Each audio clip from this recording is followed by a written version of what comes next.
नमस्कार. भक्ती या यूट्यूब चॅनलमध्ये सर्वांचे सहर्ष स्वागत. आजचा विषय आहे प्रपंचातले सुखदुःख हे केवळ जाणीवेत आहे.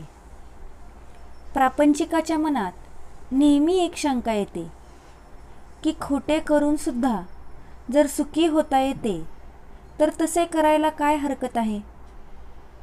सन्मार्गाने गेला तरी माणूस दुःखी का होतो, अशीही शंका आपल्याला येते. मी देवाला भिवून वागलो का, तर प्रपंच सुखी व्हावा म्हणून. देवाची एवढी खटपट करूनही जर सुखी होता येत नाही तर काय उपयोग. किती विचित्र आहे पहा. खेळातले घर बांधायला आपण गवंडी बोलावण्यासारखा हा प्रकार आहे.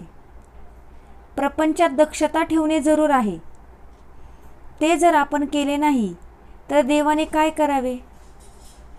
भगवंताचा साधन म्हणून आपण उपयोग करतो आणि शेवटी साधनालाच दोष देतो. साध्य बाजूलाच राहते.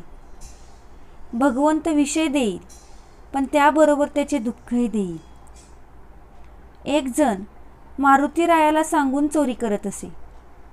तो एकदा पकडला गेला आणि त्याला शिक्षाही झाली.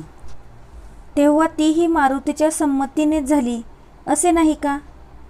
मी कोण हे जोवर आपण ओळखत नाही तोवर वैभवाच्या शिखरावर जरी गेलो तरी आपल्याला समाधान मिळणार नाही. ज्याच्यापासून प्रपंच झाला त्याला ओळखता आले पाहिजे. देहच सत्य नाही तर त्यावर उभारलेली इमारत कुठून सत्य असणार. ठिगळे लावून आपण प्रपंच करतो, मग त्यात कमतरता आल्याशिवाय नाही राहत. कोळसा उगाळून पांढरा रंग मिळेल हे म्हणणे जसे वेडेपणाचे आहे तसे प्रपंचात सुख मिळवीन हे म्हणणे आहे. सुख दुःख हे जाणीवेत आहे.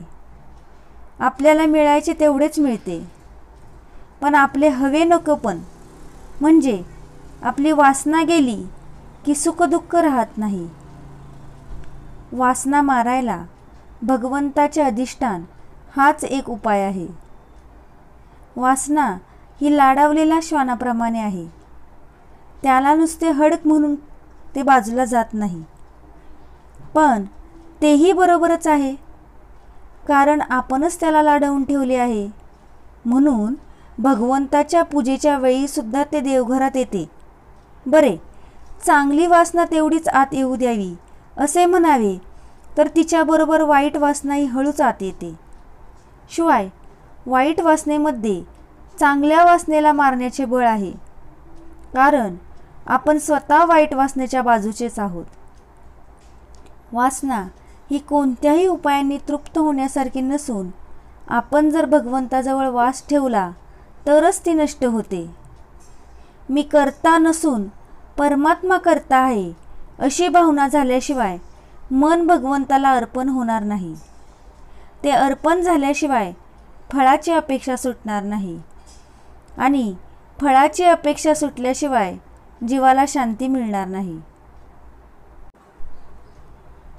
आजचे बोधवचन. वासना म्हणजे देवाच्या विरुद्ध असलेली आपली इच्छा.